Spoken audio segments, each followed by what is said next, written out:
There are footballers who score goals. There are footballers who win trophies. And then there are footballers who make football feel like art. Isco was one of them.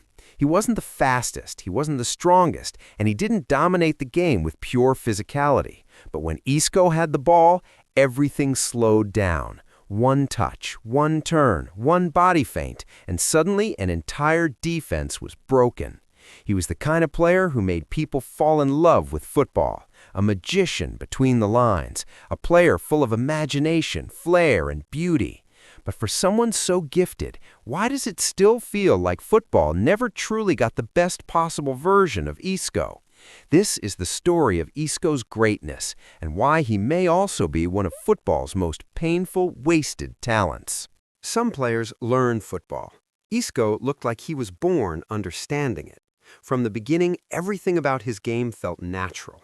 His first touch was soft. His balance was elite. His close control was almost impossible to explain.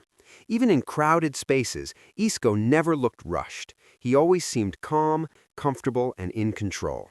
That's what made him special. He didn't just move with the ball, he danced with it.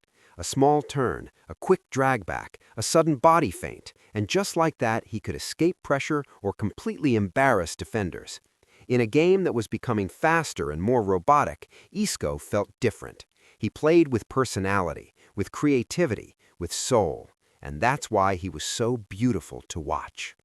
What made Isco truly elite wasn't just his technique, it was the combination of magic and intelligence. Because yes, he had outrageous dribbling. Yes, he could glide past players like the ball was glued to his feet.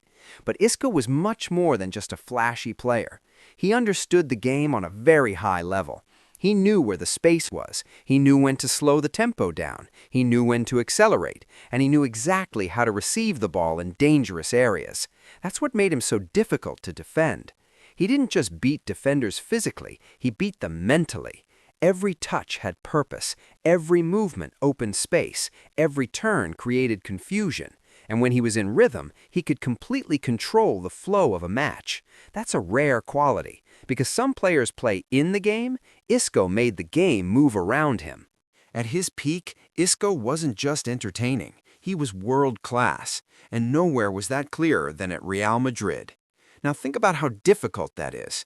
At a club full of superstars, with players like Cristiano Ronaldo, Modric, Kroos, and Benzema around him, Isco still managed to shine.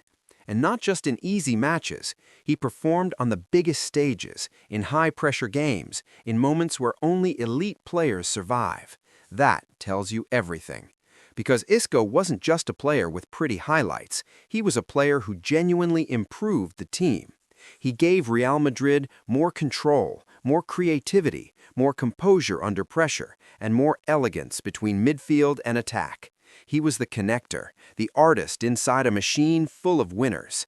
When games became chaotic, Isco could calm everything down. When Madrid needed control, he gave them rhythm. When they needed inspiration, he could invent something out of nothing. And that's what separates beautiful players from truly great ones. They don't just entertain, they elevate everyone around them. And now we get to the painful question. Was Isco a wasted talent? Honestly, maybe yes, because when you look at his ability, it feels like he should have become one of the defining players of his generation. He had everything: the technique, the vision, the flair, the creativity, the football IQ. He had the kind of natural gift that cannot be taught. So why didn't football get the absolute best version of Isco for longer? Part of it was modern football itself. The game became more physical, more intense, and more system-based. And players like Isco, players built around freedom, expression, and artistry, don't always survive easily in that kind of football. Part of it was inconsistency. Part of it was confidence. Part of it was timing, competition, and the roles he was given. And maybe that's the tragedy of Isco. Not that he failed, because he didn't. He had a great career, he played for massive clubs, he won major trophies, and he gave football fans unforgettable moments. But when your talent is that special, even a great career can still feel like it should have been even greater. And that's why Isco will always be remembered as one of football's most beautiful what-ifs.